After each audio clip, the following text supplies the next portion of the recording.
everyone. In the previous lecture, we discussed about the characteristics of genetic code.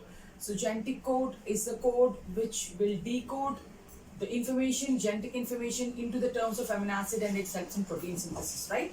So we have seen who told code is triplet and who helped in deciphering the genetic code, and we have seen the characteristics of genetic code. We told the code is triplet, code is commonless, code is non-overlapping, and we told a code is degenerate, code is specific. Then next code is nearly universal, Google hypothesis. All these are the characters of genetic code. We have seen in detail one by one by taking exceptions also we discussed. Now in today's class we will discuss mutations and the genetic code. Our next topic is mutations and genetic code, right? Here is the genetic code table. Mutations and genetic code. So our today's topic is mutations and genetic code, right? The relation between the gene and the DNA is understood only with the help of mutational studies. So the gene contains DNA, any disturbance in the DNA will cause a defective gene, that defective gene leads to abnormality, phenotypic expressions. So the relation between the gene and the DNA are understood only with the help of mutational studies, right? So the relationships between what? The relationships between the gene and DNA. The relation between gene and DNA, how did you understand? Was understood by mutational studies only, by performing mutations, by mutational studies. By performing mutations, we came to know that if you do any mutation on the DNA, then the DNA gets affected, means the gene gets affected, then the phenotypic change will happen. Who is the scientist who first worked on the mutational studies? Who is called as father of mutation? It is Hugo de Vries. In the year 1880, for the first time, Hugo de Vries, he used the word mutation when he was working on a plant called evening primrose, which is called Ornithera lamarckiana. He saw certain changes in them. Phenotypic expressions are changed in different varieties of this evening primrose. Then to explain these phenotypic variations in that plant, he used the word mutation. He was the first person to coin the term mutation. He was the first person to work on the mutational studies also. That is why he is called as father of mutation. So in which year? In 1880. In 1880s, for the first time, the word, which word? Mutation. For the first time, the word mutation was used. Who used it? By a scientist called Hugo de Vries. Used by a scientist called Hugo de Vries when he was working on a plant. On which plant? He was working on evening primrose plant, right? Working on evening primrose. What is the scientific name of this evening primrose? It is called Ornithera lamarckiana. Oinothera.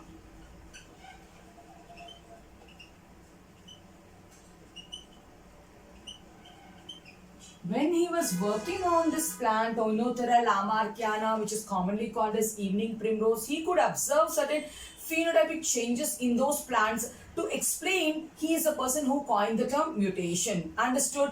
Now, later on he worked on many different plant varieties on mutation. That's why he's called as father of mutation. What's the name of the scientist? His name is Hugo de Vries, right? Now we can classify mutations into many types. First of all, you understood what is mutation. A change in the base sequence of the DNA is called mutation. What is mutation? Mutation means it is change in the base sequence. It is change in the base sequence of the DNA is called mutation. Now you can classify mutations in various types based on origin.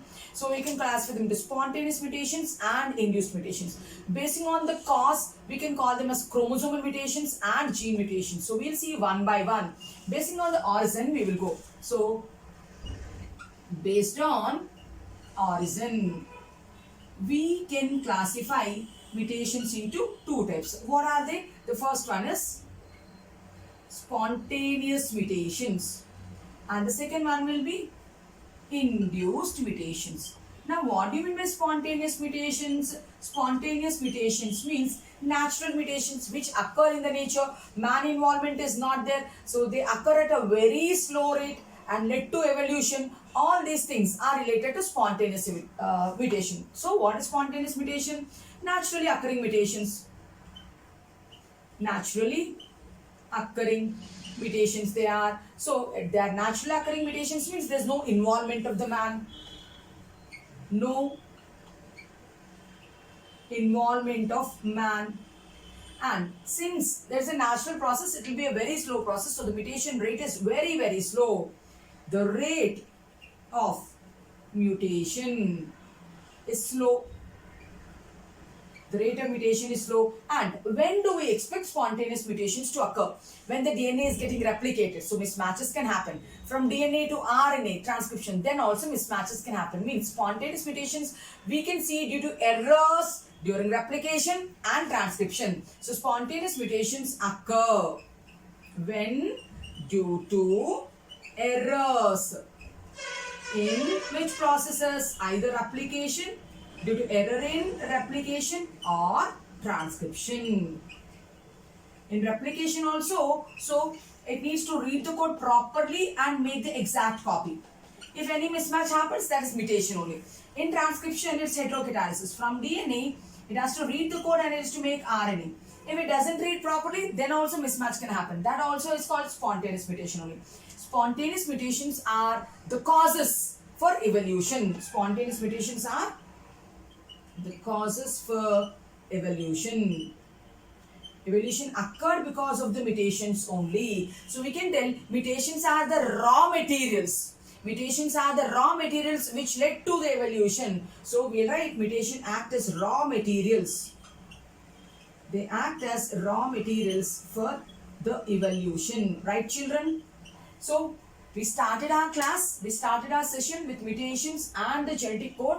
We were telling that the relation between the gene and DNA is best understood with these mutational studies only. What is mutation? Who coined the term mutation?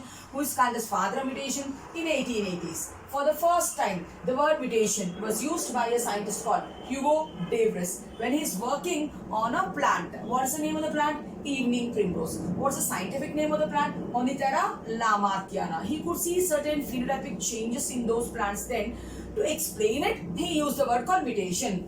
Now, what is mutation? We understood that it is change in the base sequence of the DNA. Now, we can classify it in different ways. Based on the origin, you can classify the mutations into spontaneous and induced. Spontaneous means natural occurring mutations. Man is not involved.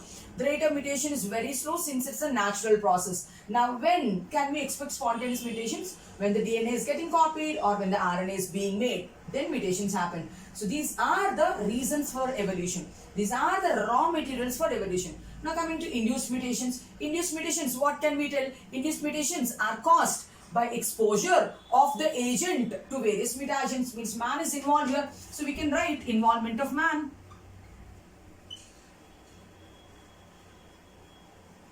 So, we are exposing the organisms to various mutagens. So, the agent which cause mutation. Agent which cause mutation. What is it called? The agent which causes mutation is called mutagen. The agent, the chemical which causes mutation is called mutagen.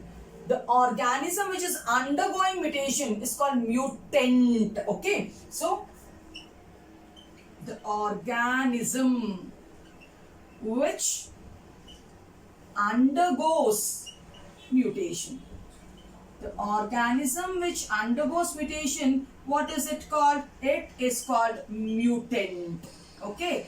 And the agent which is causing mutation is called mutagen. The process is called mutagenesis. So, the process of mutation is called, the process of mutation is called mutagenesis.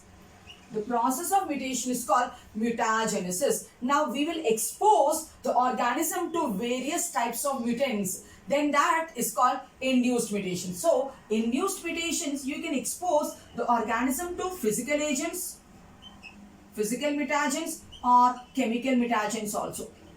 We can expose the organism to physical mutagen also, chemical mutagen also. Remember, all the radiations comes under physical mutagens. So what are the types of radiations? We can tell X-rays.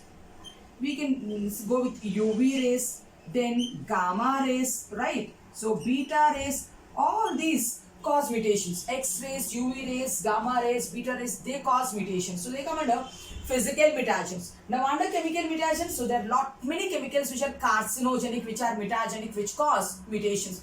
What are they? For example, if you have to list few, mustard gas cause chemical mutation. Then next one, ethyl methyl sulfonate.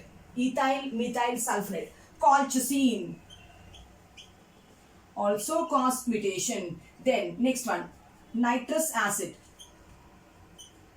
Nitrous acid, colchicine, acridine orange. Right? So what are the things we listed? Mustard gas, ethyl methyl sulfonate, nitrous acid, colchicine, acridine orange. All these are the chemicals which cause mutations. How do they cause mutations? We will see later, like what is deletion, what is insertion, like that. We're just listing down the agents. So we told on the basis of origin, spontaneous and induced mutation. Spontaneous means it's a natural process. Occurs due to errors during replication and transcription. They are the raw materials for evolution. Coming to induced mutation, man is involved. We are exposing the organism to a mutagen. The agent which causes mutation is called mutagen. It can be a physical mutagen, it can be a chemical mutagen. If you want to take the picture, you can take the screenshot.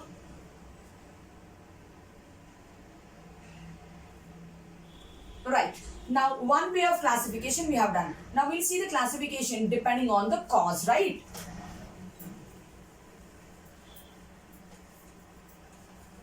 Now, we'll see the classification of mutation basing on the cause.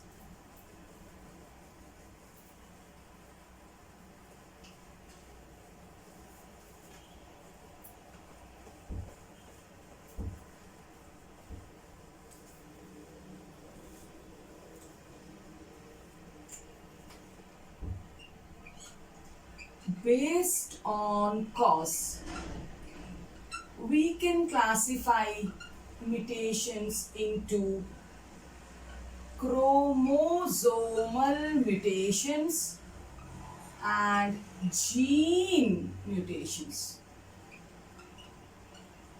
Basing on the cause, we can divide the mutations into chromosomal mutations and gene mutations. What are chromosomal mutations? So they are changes in the chromosomes. Number of chromosomes can change. So the number of genomes can change. We have 46 chromosomes, right? Means we are diploid. So if the sets, triploid, tetraploid, so that is one type. Sets of genomes are changing. Number of chromosomes are changing. Or sometimes a part of a chromatid gets added or get deleted. So all these changes comes under chromosomal mutations. So in chromosomal mutations, if there is a change in the number of genomes, okay, genomes means number of sets. What do you call it as? If there is a change in the number of genomes, then we call it as euploidy. So what is it called? euploidy. What is euploidy? When the sets are getting changed. Now under euploidy, we can tell monosomy, nullisomy, trisomy, tetrasomy. So what are all? That is aneuploidy. Under euploidy, yeah, we can tell this one: triploid, tetraploid, pentaploid, polyploid, like that. Now, what do you mean by triploid? What do you mean by triploid? I told we are diploid. So we have two sets. Triploid means the organism will have 3 sets. Then tetraploid means the organism will have 4 sets. The normal condition. What is the normal condition? For us, the normal condition is 2n condition. 2n condition is considered as a diploid condition. But because of mutation, one more set if it gets added, then that's called triploid. Triploid means 3 sets of chromosomes. Tetraploid means 4 sets of chromosomes. Pentaploid means 5 sets of chromosomes. Polyploid means many sets of chromosomes. Understood, children? So our diploid condition is 46. So diploid condition is 46. Now for 46, if you add one more 23, haploid number is 23. For 46, if you add 23, then it will become 69. So 3 sets means for human, there will be 69 chromosomes. Then if you want 4 sets means, then you have to tell 46 plus 46, right? So then it will be 92. So tetraploid condition 92, like that. Pentaploid, again you need to add still 23 more. So 115 chromosomes will be there for human if the human is a pentaploid. So all these are the changes. We don't do it for human. So we use this euploidies and aneuploidies for crop improvement programs. Where do we use this euploidy? So we use it during crop improvement programs. We use it during crop improvement programs to get hybrid varieties which can give more yield. Understood? So we have with chromosomal mutations. If the number of sets are added up, then it's called euploidy. Now I told there can be variation in the number of chromosomes only. If there is variation in the number of chromosomes, then that is called aneuploidy. If the sets are added 23, 23, 23, 23, then that is called euploidy. If the number is just added, that's called aneuploidy. So aneuploidy means, so what are the examples of aneuploidy? So we can tell monosomy. We can also tell nullisomy. Similarly, we can work out with trisomy, or we can tell tetrasomy. Now, actually our normal condition is disomy. So what is our normal condition? Normal condition is disomy. Disomy means 2n condition, diploid condition. Now what is monosomy then? Monosomy means among 46 chromosomes, if one chromosome is missing, that is monosomy. Then how will you write it? For monosomy, we can write the chromosomal complement as 2n minus 1. I told our normal condition is disomy. Disomy means 2n. In that, if one chromosome is missing, we told number of chromosomes. If one chromosome is missing, that's called 2n minus 1, monosomy. Example for monosomy is Turner syndrome. What is example for monosomy? It is Turner's syndrome. Now, what happens in Turner syndrome? In Turner syndrome, one X chromosome will be missing. So then, in Turner syndrome, instead of 46 chromosomes, 45 chromosomes only will be there. X chromosome will be missing. So 2n minus 1 only it is. So then it is called as monosomy. Now coming to nullisomy. In nullisomy, not one chromosome, one pair of chromosomes will be missing. So it will be called as 2n minus 2. A pair of chromosomes are missing, it's called nullisomy. Trisomy, our normal condition is disomy. Tri means 2 became 3. That means one chromosome gets added. That is trisomy. If 2 chromosomes get added, tetrasomy. Now, example for trisomy, Klinefelter syndrome, Down syndrome are examples for trisomy. For trisomy, we can take Down syndrome as example. Klinefelter syndrome also comes as an example of trisomy, right? So, if there is change in the sex, it's called euploidy. Triploid, triploid, tetraploid, pentaploid, polyploid are the examples. If there is a change in the number of individual chromosomes, aneuploidy, monosomy, nullisomy, trisomy, tetrasomy. This is also chromosomal mutation. This is also chromosomal mutation. The third type of chromosomal mutation is change in the structure of the chromosome. If there is change in the structure, if there is change in the structure of chromosome, then that also comes under chromosomal mutations. So for example, a part of the chromatid gets deleted. So that is also structure. So deletion of a chromatid. Deletion of a part of chromatid. If a particular part of chromatid gets deleted. So we'll take some examples. Now, our chromosome will be like this. Constriction. Centromere.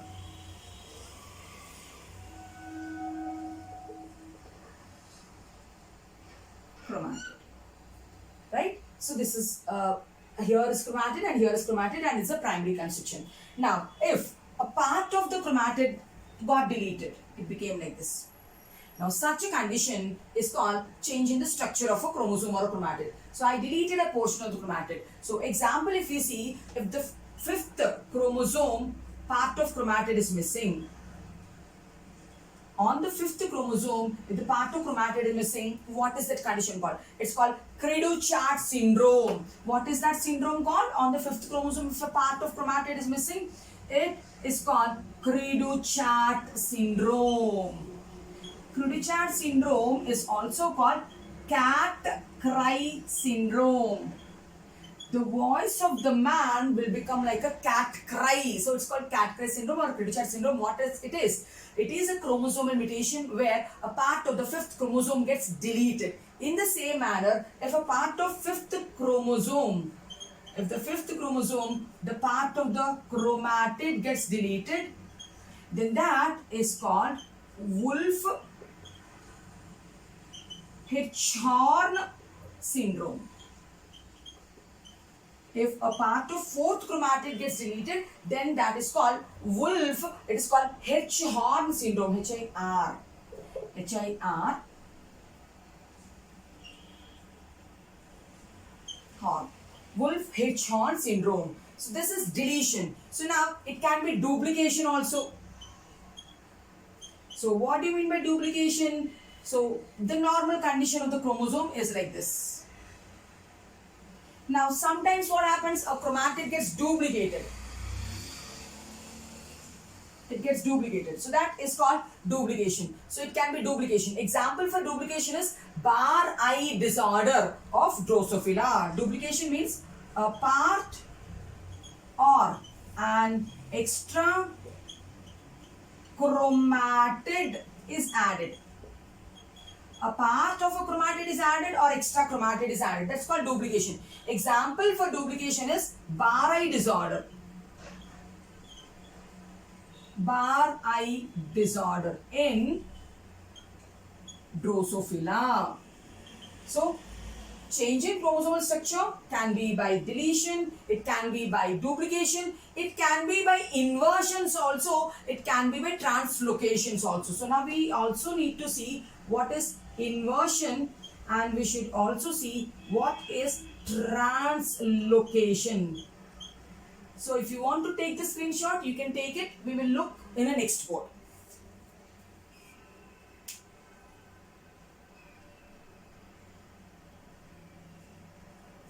Right. Now if we have to see inversions and deletions, let's go on.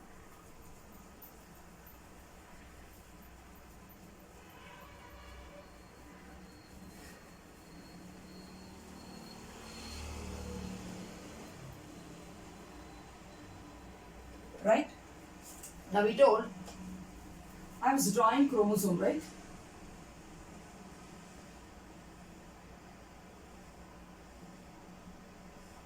If deletion, if we have to show, how can we show?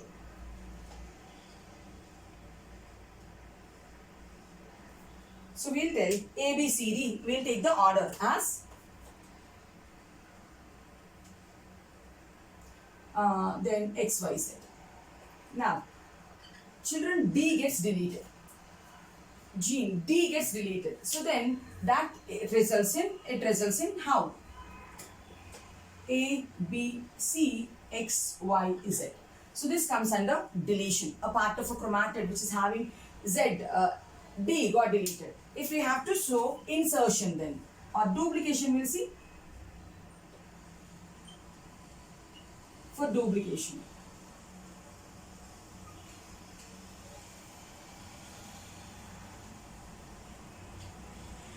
Right? So we'll write ABCD, same genes, X, Y, Z. B and T got duplicated, means one more copy. Then it will become A, B, C, again B, C, then D, X, Y, Z. So B, C got duplicated. This is called duplication. We will see inversion now. What is inversion? I told inversions and transitions. So inversion, if you have to see,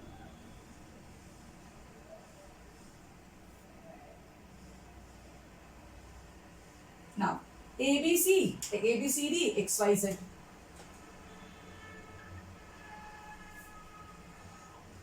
Inversion means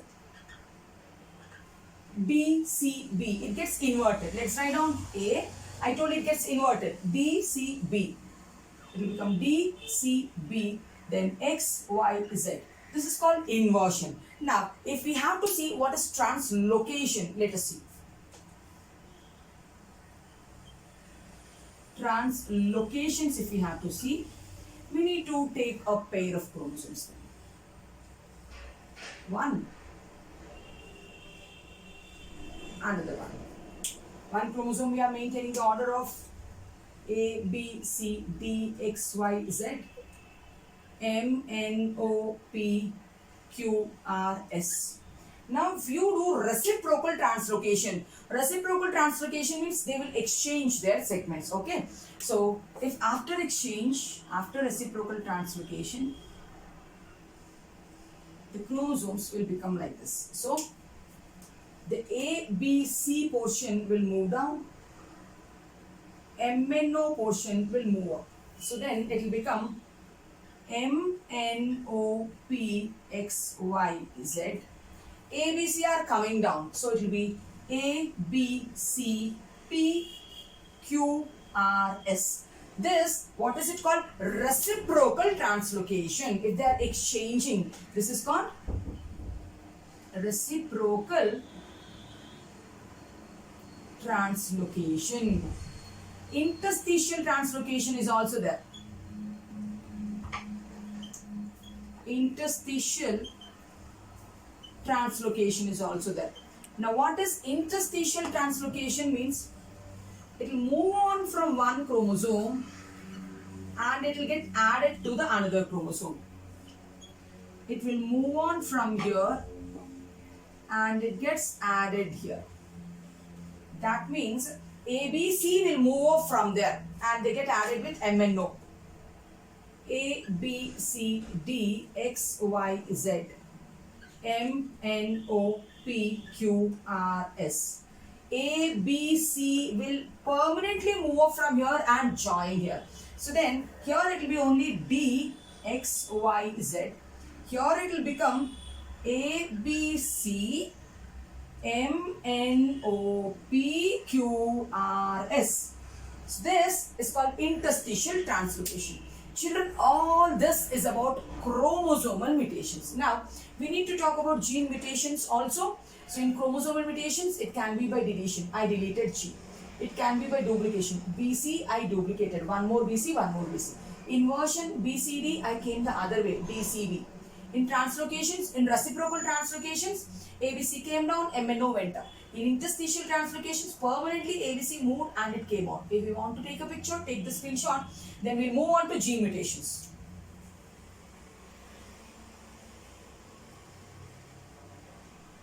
Right. Now I'm going to talk about gene mutations now. A part of a gene which undergoes mutation. A part of a gene which undergoes mutation is called muton. A small segment of a gene which undergoes mutation is called muton. Benzer coined the term muton.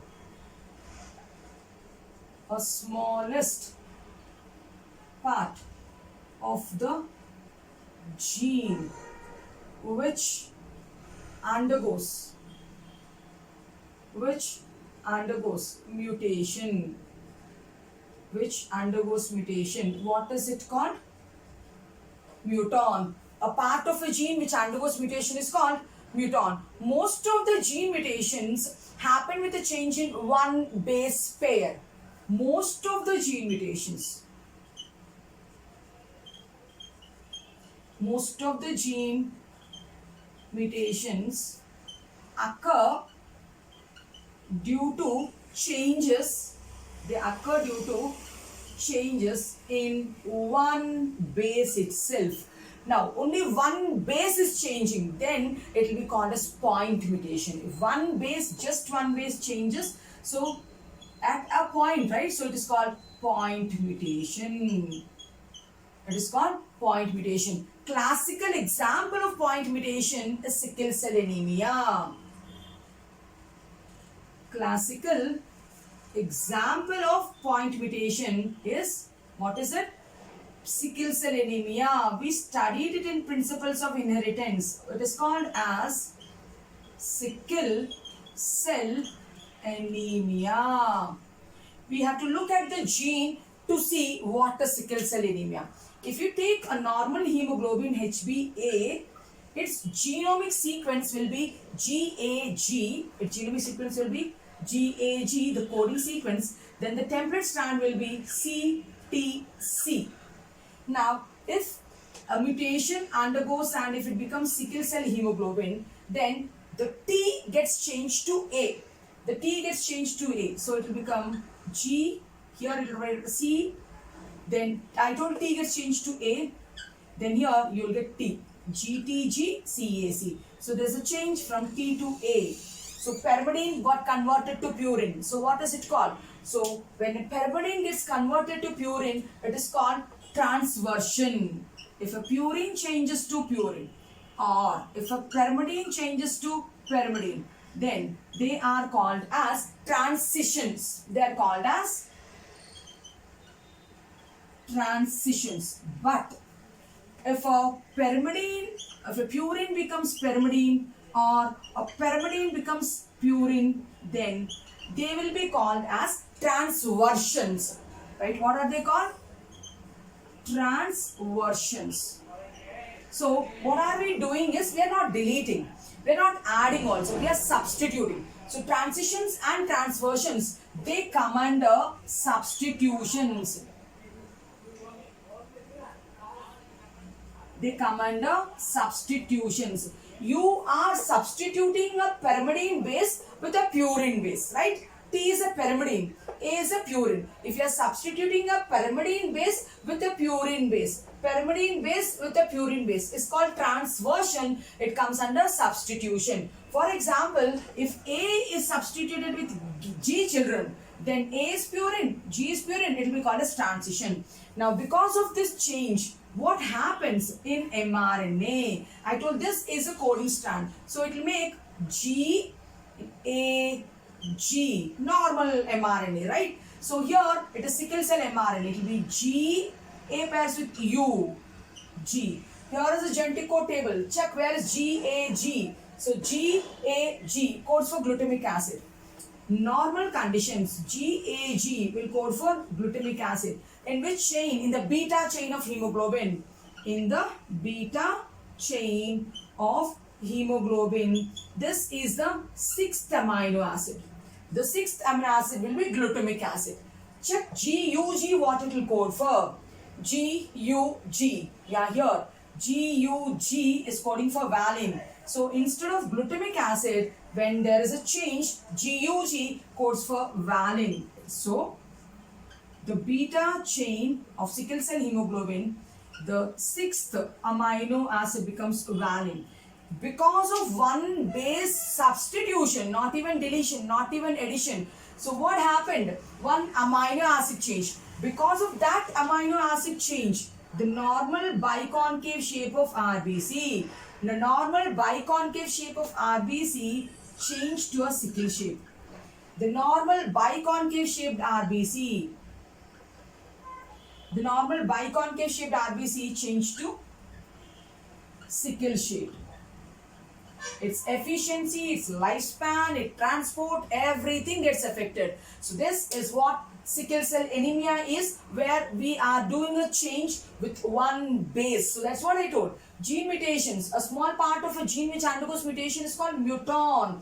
Now most of the gene mutations occur on a single base. Then we call them as point mutations because we are doing on one single base. We call them as point mutations. A classical example of point mutation is sickle cell anemia. This is a normal gene which is coding for hemoglobin A. This is a template strand. CTC is there. Now if T undergoes transversion, gets converted to purine called CTC, then when the mRNA is made, CTC will make GAG, CAC will make GUG. GAG codes for an amino acid called glutamic acid. GUG codes for an amino acid called valine. So this, we are looking at the beta chain synthesis of hemoglobin. If glutamic acid is there, normal biconcave shape. If valine is there, sickle shaped, right? This disorder is a genetic disorder. We call it sickle cell anemia. So this is an example. Now here in gene mutations also, the other type we have is frame shift mutations. Let us see what you mean by frame shift mutation. If you want to take a screenshot, yeah, you can. Yes. Now substitutions we have seen. Now let us discuss about frame shift mutations which also come under gene mutations only. In frame shift mutations, we will take the English sentence so that it will be easy for you to remember or understand. In NCERT, they have given a sentence, Ram has a red cap. What's the sentence they gave? Ram has a red cap. They have given. Now, if we do deletions, so what do you get? And if you do insertion, what do you get? So deletions and insertions lead to frame shift mutations. So both of them, they're coming under frame shift mutations only. Both of them are coming under frame shift mutations only. So in deletion, we are supposed to delete one base, right? We are supposed to delete one base. So we will delete from here, mid of the sentence. So I'll delete R. So when I delete R, Ram will be as usual, has will be as usual. So since I deleted R, the sentence becomes E, B, C. Because we need to take 3 bases as a codon. I need to borrow C from here. Then AP will become. So from here, the frame changed. Can you make out? From here, the frame changed.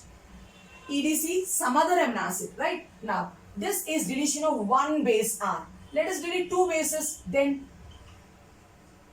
Ram has, now let me delete R and E also. Then it will be B, C, A, then only P.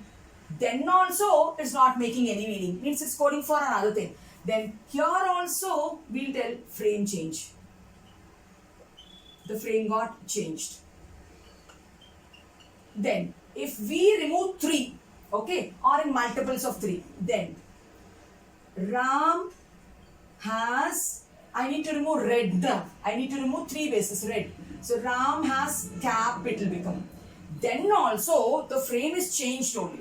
The frame is changed because red got missed, means one amino acid. So this is also frame shift mutation only. So here also, but then not deleterious, because only one amino acid is changed. Remaining amino acids are there. Cap is there as usual. So this will not lead to deleterious change. It will not cause deleterious. It will not cause deleterious, whereas these two will cause lethal changes because the entire frame is changing. In the same manner, if we have to insert, we will insert B here. So then we will make Ram has B, I need to insert, right? So if I insert B, then it will become BRA, BRE, DCA, P. Frame changed, right? So deletion of 1, frame change, insertion of 1, also frame change. We will add now 2. So if we insert 2, Ram has, I am inserting B and I, 2 bases I am inserting. So BI added. So with BI, R will go. BIR. Then EDC. P comes out. Then also from here the frame changed. Now let me add three bases now.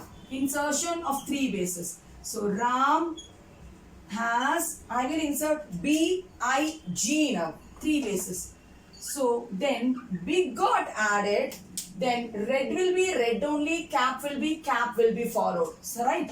Big red cap. So not that lethal, but these two completely they changed. This means if you add in 3 or in multiples of 3, not that much dangerous. If you delete 3 or multiple 3, not dangerous. Whereas this one has caused drastic change. So in the entire reading frame changes from the point where you added is called as frame shift mutations. So this is what is the topic about mutations and the genetic code. In the next topic, we will discuss about the types of RNA. We have 3 types of RNAs like mRNA, rRNA, tRNA. We'll be discussing in the next lecture. Hope you understood the content. If you like the lectures, like, share and subscribe to my channel. Thank you.